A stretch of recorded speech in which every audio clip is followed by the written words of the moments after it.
வணக்கம். இன்றைக்கி நம்ம பார்க்க போகிற சமையல் ஒரு பிரேக்ஃபாஸ்ட் ரெசிபி தான் பார்க்க போகிறோம். ரொம்பவே ஹெல்த்தியாக இருக்கும். வரகரிசி பொங்கலும் வெண்பொங்கல் அண்டு அரைச்சி விட்ட சாம்பார், அடுத்து பார்த்திங்கன்னா பாசிப்பருப்பு தோசை, தேங்காய் தண்ணி சட்னி ரெண்டுமே பார்த்திங்கன்னா சூப்பராக இருக்கும். ரொம்பவே ஈஸியாக பண்ணிடலாம். ரொம்ப ஹெல்த்தியாக இருக்கும். அண்ட் டயட்டில் இருக்கவங்க கூட இதை சாப்பிட்லாம். டயாபெட்டிக்காக இருக்கவங்களும் இதை சாப்பிட்லாம். ஸோ வாங்க எப்படி செய்யலாங்கிறத பார்க்கலாம். ஒரு பவுல் எடுத்துக்கலாம். இதில் பார்த்திங்கன்னா மீடியம் சைஸாக ஒரு வெங்காயம், பெரிய வெங்காயம் வந்து இந்த மாதிரி கட் பண்ணி வச்சுருக்கேன், அதை சேர்த்துக்கலாம். அதோட ஒரு 10 சின்ன வெங்காயம் சேர்த்துக்கலாம். இது கூடவே ஒரு 5 பூண்டு பல் சேர்த்துக்கலாம். 2 பச்சை மிளகாய் சேர்த்துக்கலாம்.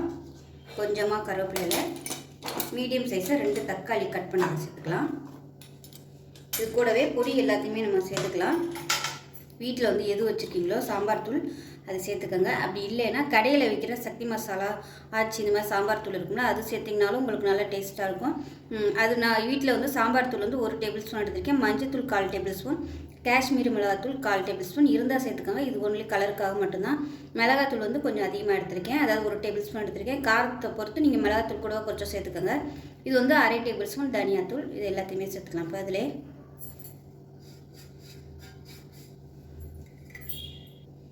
இப்போ இதில் ஒரு 1/2 டம்ளர் அளவுக்கு தண்ணி சேர்த்துக்கலாம்.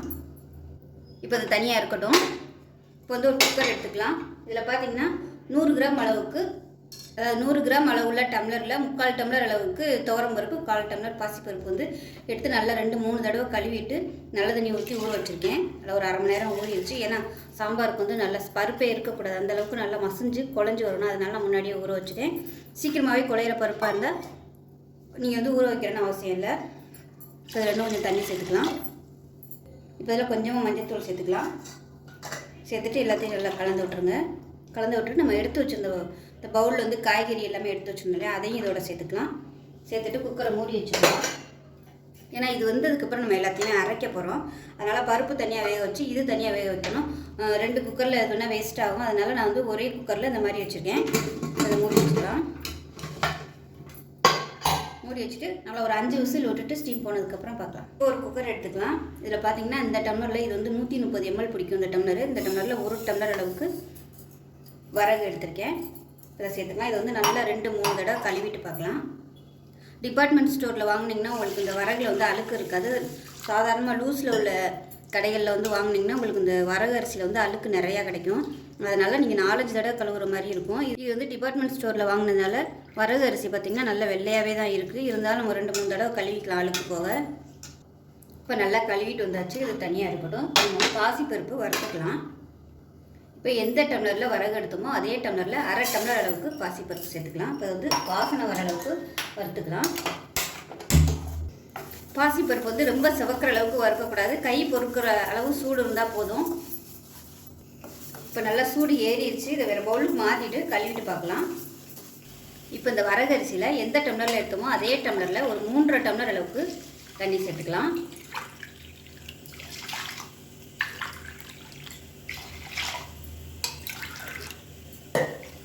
டம்ளர் சேர்த்தாச்சு. இப்போ நம்ம வந்து வறுத்து வச்சுருந்த பாசிப்பருப்பு அதையும் இதோட சேர்த்துக்கலாம். இப்போ இதில் சின்ன துண்டை ஒரு 3 பீஸ் வர மாதிரி தக்காளி சேர்த்துக்கலாம். அதோட ஒரு பச்சை மிளகாயும் சேர்த்துக்கலாம். இப்போ இதுக்கு தேவையான உப்பு சேர்த்துக்கலாம். இதோட ஒரு 1/4 டீஸ்பூன் போல் நெய் சேர்த்துக்கலாம். அந்த ஃப்ளேவர் வந்து நல்லா அந்த ஃபுல்லாக அந்த அரிசியில் வந்து நல்லா இறங்கும். தாளிக்கையில் நம்ம சேர்க்குறதோட இந்த மாதிரி சேர்த்தோம்னா அது வெந்து வரையில் அந்த ஃப்ளேவர் எல்லாமே நல்லா பொங்கலில் இறங்கி நல்லா டேஸ்ட்டாக இருக்கும். இப்போ எல்லாமே சேர்த்தாச்சு. மூடி வச்சிடலாம். ஒரு 5 விசில் விட்டுட்டு ஸ்டீம் போனதுக்கப்புறம் பார்க்கலாம். இப்போ வேக விட்ட பருப்பு வந்து நல்லா மசிச்சு எடுத்து வச்சுருக்கேன். அதே மாதிரி நம்ம வச்சுருக்க வெங்காயம், தக்காளி இதெல்லாம் பார்த்திங்கன்னா அந்த தண்ணியை மட்டும் வடித்து அதை தனியாக எடுத்து வச்சுருக்கேன். இது வந்து வெங்காயம் தக்காளி வேக வச்ச தண்ணி. வெங்காயம் தக்காளி வந்து மிக்சியில் போட்டு அடித்து வச்சுருக்கேன். இப்போ ஒரு கடாயை எடுத்துக்கலாம். இதில் வந்து தேவையான அளவுக்கு எண்ணெய் விட்டுக்கலாம். எண்ணெய் சூடானதும் 1 டீஸ்பூன் கடுகு சேர்த்துக்கலாம். 1 டீஸ்பூன் உளுந்து சேர்த்துக்கலாம். 2 வரமிளகாய் சேர்த்துக்கலாம். கருவேப்பிலை சேர்த்துக்கலாம். இப்போ ஒரு கைப்பிடி அளவுக்கு சின்ன வெங்காயம் முழுசாக சேர்த்துக்கலாம். இந்த வெங்காயம் நல்லா வதங்கணும். வெங்காயம் அரைச்சி சேர்த்ததுனால வெங்காயம் வந்து நிறைய சேர்க்கணும்னு அவசியம் இல்லை. நான் ஃப்ளேவருக்காக கொஞ்சமாக சேர்த்தா போதும். இந்த மாதிரி முழுசாக சேர்த்து வதக்கும் போது சாம்பாருக்கு நல்ல ஒரு வாசனையாகவும் இருக்கும், டேஸ்ட்டாகவும் இருக்கும் சின்ன வெங்காயம். இப்போ வெங்காயம் நல்லா வதங்கிடுச்சு, நல்ல ஒரு வாசனை வருது. இப்போ வந்து நம்ம அரைச்சி வச்ச பேஸ்ட்டை வந்து இதில் சேர்த்துக்கலாம். இப்போ இது வந்து எண்ணெயில் கொஞ்சம் நல்லா வதக்கி விட்டுக்கலாம். இப்போ வந்து நம்ம அரைச்சி ஊற்றுனது எல்லாமே நல்லா கொதிக்க ஆரம்பிச்சிருச்சு. இந்த ஸ்டேஜில் நம்ம வந்து வெங்காயம் தக்காளிலாம் வேக விட்டு எடுத்து வடித்து வச்சுருந்த தண்ணி வந்து சேர்த்துக்கலாம். நான் வந்து எல்லாத்தையுமே மிக்சியில் ஊற்றிட்டு அப்படியே வச்சுருக்கேன். இது வந்து சேர்த்துக்கலாம். இப்போ இதோட நம்ம எடுத்து வச்சுருந்த பருப்பையும் சேர்த்துக்கலாம். பருப்பு வந்து நல்லா மேஷ் பண்ணி வச்சுருக்கேன், அதையும் சேர்த்துக்கலாம். பாருங்கள், இந்த அளவுக்கு இருக்கணும், பருப்பே தெரியக்கூடாது. இப்போ இதில் சின்ன நெல்லிக்காய் சைஸுக்கு புளி வந்து சுடுதண்ணில் ஊற வச்சுருக்கேன், இதையும் சேர்த்துக்கலாம். நீங்கள் வந்து சுத்தமான புளியாக இருந்துச்சுன்னா நம்ம வெங்காயம் தக்காளி வேக வைக்கும்போது நீங்கள் அந்த புளியை வந்து சேர்த்து எல்லாத்தையும் சேர்த்து அரைச்சிக்கலாம். இது வந்து கொட்டை இருக்கிற புளிங்கிறதுனால நான் வந்து தனியாக ஊற வச்சு இப்போ சேர்த்துருக்கேன். பொங்கலுக்கெலாம் வந்து லைட்டாக புளி சேர்த்திங்கன்னா தான் நல்லாயிருக்கும் சாம்பார், இல்லைன்னா சப்புன்னு இருக்கும். நல்லா கலந்து விட்டுக்கலாம். தேவைப்பட்டால் தண்ணி சேர்த்துக்கோங்க, திக்னஸ் பார்த்துக்கிட்டு. இது கொதிக்கட்டும். கொதிச்சதுக்கப்புறம் தண்ணி ஊற்றிக்கோங்க. பக்கத்தில் வந்து தண்ணி சூடு பண்ணி வச்சுக்கோங்க. தேவைப்பட்டுச்சுன்னா நம்ம எடுத்து ஊற்றி அட்ஜஸ்ட் பண்ணிக்கலாம். இப்போ இது நல்லா கொதிக்க ஆரம்பிக்கட்டும். இப்போ இதை மூடி வச்சிடலாம். லைட்டாக அது மாதிரி ஓப்பன் விடுற மாதிரி மூடி வச்சுக்கலாம். இப்போ சாம்பாருக்கு தேவையான உப்பு சேர்த்துக்கலாம். சாம்பார் நல்லா கொதிச்சுக்கிட்டு இருக்குது. இந்த ஸ்டேஜில் ஒரு 1/4 டீஸ்பூன் போல் பெருங்காயம் சேர்த்துக்கலாம். தூள் பெருங்காயம் வந்து எப்போயுமே இந்த மாதிரி கொதிக்கையில் போட்டிங்கன்னா டேஸ்ட் நல்லாயிருக்கும், நல்லா வாசனையாக இருக்கும். இப்போ சாம்பார் நல்லா கொதிச்சிருச்சு, கமத்திடலாம். லாஸ்ட்டாக கொத்தமல்லி சேர்த்துக்கோங்க. ஸோ பொங்கலுக்கு தொட்டுக்கிறதுக்கு அருமையான சாம்பார் ரெடி ஆயிடுச்சு. அரைச்சி விட்ட சாம்பார் இட்லி தோசை எல்லாத்துக்குமே சூப்பராக இருக்கும். இந்த சாம்பார் பிளெயின் சாம்பாராக இருக்கிறதுனால டேஸ்ட் நல்லா அட்டகாசமாக இருக்கும். நம்ம ஹோட்டலில் கொடுத்தா எப்படி இருக்குமோ அதே டேஸ்ட்லேயே இருக்கும். இதில் விருப்பப்பட்டால் நீங்கள் தேங்காய் கூட அரைச்சி ஊற்றிக்கலாம். இது வந்து ஆரைச்சினா இன்னும் நல்லா கெட்டியாக வரும். அதனால் விருப்பப்பட்டால் நீங்கள் கொஞ்சம் தண்ணி சேர்த்துக்கலாம். இப்போ ஸ்டீம் போயிடுச்சு. இப்போ எப்படி இருக்குன்னு பார்க்கலாம். இப்போ பாருங்கள், நல்லா அருமையாக வந்திருக்கு பாருங்கள். நம்ம விசில் வரையிலே பார்த்திங்கன்னா அந்த நெய்யோட வாசம் அவ்வளோ சூப்பராக இருந்துச்சு. கரெக்டாக இருக்குது பாருங்கள். இப்போ இது வந்து நமக்கு தளர்வாக வேணும் அப்படின்னு நினச்சிங்கன்னா நார்மலாக எப்பயும் சொல்கிற மாதிரி தண்ணி வந்து நம்ம கொதிக்க வச்சு ஊற்றி சேர்த்துக்கலாம். இப்போ ரொம்பவே கெட்டியாக தான் இருக்குது, அதனால் தண்ணி சூடு பண்ணி இதில் சேர்த்துக்குவோம். சேர்த்து கொதிக்க விட்டுக்கலாம். இப்போ கேஸ் ஆன் பண்ணிட்டேன். தண்ணி பார்த்திங்கன்னா நல்லா கொதிக்கிற தண்ணியை அதில் சேர்த்துக்கலாம். சேர்த்துட்டு நல்லா மிக்ஸ் பண்ணி விட்டு நல்லா கொஞ்சம் தளன்னு கொதிக்கிற அளவுக்கு விட்டுக்கலாம். அரிசி பார்த்திங்கன்னா நல்லா இந்த வரகு அரிசி நல்லா அப்படியே குழஞ்சி வெந்து வந்துருச்சு. தண்ணி வைக்கையில் நீங்கள் இன்னும் 1 டம்ளர் எக்ஸ்ட்ரா வச்சுட்டிங்கன்னா உங்களுக்கு நல்லாயிருக்கும். இல்லை உங்களுக்கு கெட்டியாக இருந்தால் போதும்னு நினச்சிங்கன்னா விட்டுடலாம். இது வந்து தண்ணியை உள்ளே இழுத்துக்கிட்டே இருக்கும். இது நம்ம எவ்வளோ நேரம் ஆனாலும் அந்த தண்ணி வந்து உள்ளே இழுத்துக்கிட்டு கெட்டியாகிட்டே வரும். இப்போ பாருங்கள், நல்லா சூப்பராக தளன்னு நல்லா வந்துருச்சு. இப்போ வந்து நம்ம குறைச்சி வச்சுட்டு தாளிப்பு கொடுத்துக்கலாம். இப்போ இதில் கொஞ்சமாக எண்ணெய் விட்டுக்கலாம். ஃபுல்லாக நெய்யில் தாளிக்காமல் இந்த மாதிரி எண்ணெய் சேர்த்து பண்ணிங்கன்னா உங்களுக்கு நல்லாயிருக்கும், ட்ரை ஆகாமல் இருக்கும். இப்போ நெய் சேர்த்துக்கலாம். இப்போ எண்ணெய் நல்லா சூடாகிடுச்சு. 1 டீஸ்பூன் சீரகம், 1 டீஸ்பூன் மிளகு சேர்த்துக்கலாம். அதோட முந்திரி பருப்பு சேர்த்துக்கலாம். எவ்வளோ விருப்பமோ அதுக்கு தகுந்த மாதிரி முந்திரி பருப்பு சேர்த்துக்கோங்க. ஒரே ஒரு பச்சை மிளகா பொடியாக கட் பண்ணியிருக்கேன், அதையும் சேர்த்துக்கலாம். பொடியாக துருவினா இஞ்சி சேர்த்துக்கலாம். கருவேப்பிலை சேர்த்துக்கலாம். இப்போ இதில் பெருங்காயம் சேர்த்துக்கலாம். மிளகு சீரகம் பார்த்திங்கன்னா நல்லா பொரியணும். அந்த மிளகு வந்து நல்லா வத்தல் மாதிரி நல்லா அப்படியே வறுக்கணும். அப்போ தான் சாப்பிடையில் உங்களுக்கு அந்த டேஸ்ட் நல்லாயிருக்கும். இல்லைன்னா உங்களுக்கு அந்த மிளகோட காரம் தெரியும். இது எல்லாமே நல்லா பொன்னிறமாக பொரியட்டும். நான் வந்து ஏற்கனவே அதில் ஒரு பச்சை மிளகா போட்டிருக்கேன், அதனால் நான் கொஞ்சம் ஒரே ஒரு பச்சை மிளகா தான் போட்டிருக்கேன். விருப்பம் இருந்தால் நீங்கள் இன்னொன்று சேர்த்துக்கோங்க. அது நச்சுட்டு கூட நீங்கள் சேர்த்துக்கலாம்.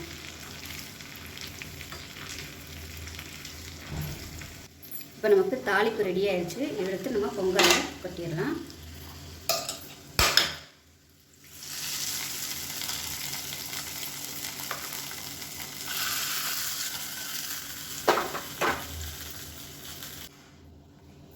இப்போ இது எல்லாத்தையுமே நல்லா மிக்ஸ் பண்ணியாச்சு.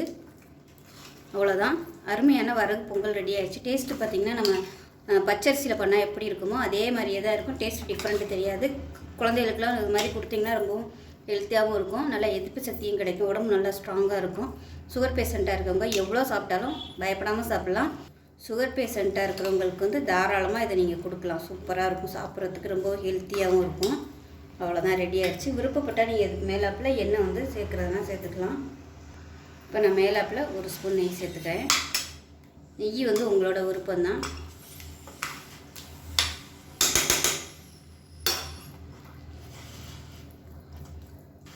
நான் இன்றைக்கி எடுத்துருக்க அளவு வந்து ஒரு 4 பேர் தாராளமாக சாப்பிட்லாம். நான் எடுத்துருக்க அளவு வரகு பார்த்திங்கன்னா ஒரு 130 கிராம் கரெக்டாக இருக்கும். 130 கிராமுக்கு 4 பேர் சாப்பிட்லாம்.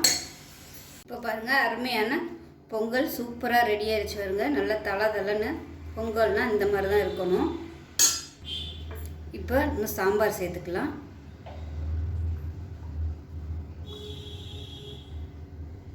ரெண்டுமே பார்த்திங்கன்னா டேஸ்ட் நல்லா அட்டகாசமாக இருக்கும் சாப்பிட்றதுக்கு. ஸோ கண்டிப்பாக இதே மாதிரியே செஞ்சு பாருங்கள், ரொம்ப ஆரோக்கியமாக இருக்கும். செஞ்சு பார்த்துட்டு எப்படி வந்துச்சுங்கிறத சொல்லுங்கள். வீடியோ பிடிச்சிச்சின்னா லைக் பண்ணுங்கள், கமெண்ட் பண்ணுங்கள், சேனலை சப்ஸ்கிரைப் பண்ணுங்கள், பக்கத்தில் உள்ள பெல் பட்டனையும் ப்ரெஸ் பண்ணுங்கள். நன்றி. பவுல் எடுத்துக்கலாம். மெஷரிங் கப்பில் 1 கப் அளவுக்கு பாசிப்பருப்பு எடுத்துருக்கேன். இப்போ அதே கப்பில் 1/4 கப் அளவுக்கு பச்சரிசி சேர்த்துக்கலாம். இதை நல்லா ஒரு 2 தண்ணி போட்டு கழுவிட்டு வந்துடலாம். இப்போ நல்லா கழுவிட்டு வந்தாச்சு. இது வந்து ஒரு 1/2 மணி நேரம் ஊறட்டும். இப்போ பாருங்கள், பாசிப்பருப்பு நல்லா ஊறிடுச்சு. இதை வடிச்சிட்டு மிக்ஸி ஜாரில் சேர்த்துக்கலாம். இப்போ இதில் ஒரு 6 பச்சை மிளகாயை சேர்த்துக்கலாம். இதை வந்து 2ஆக உடச்சிட்டு சேர்த்துக்கலாம். இப்போ இதில் 2 டேபிள் ஸ்பூன் ரவையும் தேவையான அளவுக்கு உப்பும் சேர்த்துருக்கேன். ஸோ ரெண்டுமே பார்த்திங்கன்னா சரியாக வீடியோவில் வந்து கவர் ஆகலை. ஸோ அதனால தான் சொல்கிறேன். ஒரு 2 டேபிள் ஸ்பூன் ரவை, கொஞ்சம் தேவையான அளவுக்கு உப்பு சேர்த்துக்கலாம். தண்ணி சேர்த்துக்கலாம். இப்போ இதில் வந்து பருப்பு ஊற வச்ச தண்ணி வந்து நான் வடிச்சிட்டு வச்சுருந்தேன். அது வந்து வேஸ்ட் ஆக்காமல் தேவைப்பட்டால் மட்டும் ஊற்றி நல்லா நைஸாக அரைச்சிக்கலாம். இப்போ நல்லா நைஸாக அரைச்சாச்சு. இந்த அளவுக்கு நல்லா நைஸாக அரைச்சிக்கணும். இப்போ இது நல்லா அரைச்சிட்டு வந்தாச்சு. இப்போ பாருங்கள், இதுக்கு வந்து தண்ணி ஊற்றையில் ரொம்ப கவனமாக ஊற்றணும். தண்ணி வந்து அதிகம் இழுக்காது. தண்ணி ஊற்றிட்டிங்கன்னா ரொம்ப தண்ணியாக போயிடும். பருப்புலேயுமே கொஞ்சம் தண்ணி இருக்கும். அதனால் கொஞ்சமாக மட்டும் தண்ணி ஊற்றிக்கோங்க. பத்தலைன்னா கொஞ்சம் கொஞ்சமாக ஊற்றி அரைச்சிக்கலாம். இப்போ இது வந்து நல்லா ஒரு 1 மணி நேரம் புளிக்கட்டும். இப்போ ஒரு தேங்காய் சட்னி ரெடி பண்ணிக்கலாம். மதுரை தண்ணி சட்னி. இப்போ பார்த்திங்கன்னா 1/4 மூடி துருவின தேங்காய், 2 சின்ன வெங்காயம், கொஞ்சமாக புளி, ஒரு 10 பச்சை மிளகாய், ஒரு 4 ஸ்பூன் பொட்டுக்கடலை, இது எல்லாத்தையுமே நல்லா நைஸாக அரைச்சிக்கலாம். இப்போ சட்னி அரைச்சாச்சு. இப்போ ஒரு பேன் எடுத்துக்கலாம். தாளிக்கிற அளவுக்கு எண்ணெய் சேர்த்துக்கலாம். எண்ணெய் சூடானதும் கடுகு சேர்த்துக்கலாம். அதோட உளுந்து சேர்த்துக்கலாம். சீரகம் பிடிக்கும்னா நீங்கள் சீரகம் சேர்த்துக்கலாம். இதோட வாசனைக்காக வரமிளகா சின்னதாக ஒன்று சேர்த்துக்கிறேன். பச்சை மிளகா நிறைய சேர்த்ததுனால நான் வந்து வரமிளகா கொஞ்சமாக சேர்த்துருக்கேன். இதில் கருவேப்பிலையில் சேர்த்துக்கலாம். இப்போ கடுகு பொரிய ஆரம்பிக்குது. இதில் வந்து ஒரு டேபிள் ஸ்பூன் அளவுக்கு சின்ன வெங்காயம் பொடியாக கட் பண்ணி சேர்த்துக்கலாம். இது கூடவே பெருங்காயம் சேர்த்துக்கலாம். வெங்காயம் நல்லா வதங்கிடுச்சு. கேஸ் அமர்த்திடலாம். அமர்த்திட்டு இதில் வந்து ஒரு 1/4 டம்ளர் அளவுக்கு தண்ணி சேர்த்துக்கலாம். இப்போ இதில் நம்ம அரைச்சி வச்சுருக்க இந்த தேங்காய் சட்னி சேர்த்துக்கலாம். சூடோடு சேர்த்தோம்னா நம்ம வந்து இந்த சட்னி அரைச்சதை ஊற்றினோம்னா திரண்டு போயிடும். அந்த டேஸ்ட் வந்து கரெக்டாக வராது. அதனால் தண்ணியை ஊற்றிட்டு அதுக்கப்புறமா சேர்த்தோம்னா அந்த தேங்காய் வந்து எப்பயுமே அந்த பச்சை மணத்தோடு இருந்தால் தான் சட்னி வந்து நல்லாயிருக்கும். இப்போ அவ்வளோதான், அருமையான தேங்காய் தண்ணி சட்னி ரெடி ஆயிடுச்சு.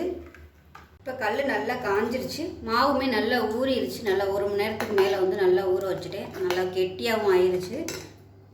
இப்போ இதில் பெருங்காயத்தூளும் உப்பும் சேர்த்துக்கலாம். உப்பு கம்மியாக இருக்குது, அதனால் உப்பு சேர்த்துருக்கேன்.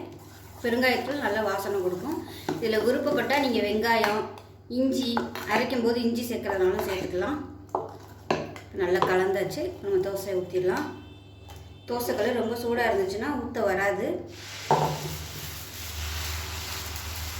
எவ்வளோ தூரம் மெல்லிசாக தேய்க்க முடியுமோ அந்த அளவுக்கு தேய்ச்சிக்கோங்க. சூடு இல்லைன்னா அழகாக இழுக்க வரும் இந்த மாவு. மேலே அப்படியே எண்ணெய் விட்டுக்கலாம். இது பருப்பு ஐட்டங்கிறதுனால கொஞ்சம் டைம் எடுக்கும். இந்த எண்ணெயை எல்லா சைடும் நல்லா கரண்டி வச்சு தடவி விட்டுக்கோங்க.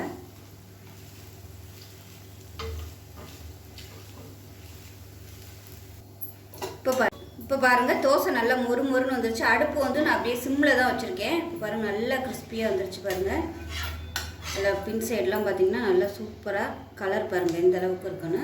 இது வந்து அப்படியே சுருட்டிடலாம். இப்போ இதை எடுத்துடலாம். இப்போ அருமையான பாசிப்பருப்பு தோசை ரெடி ஆயிடுச்சு.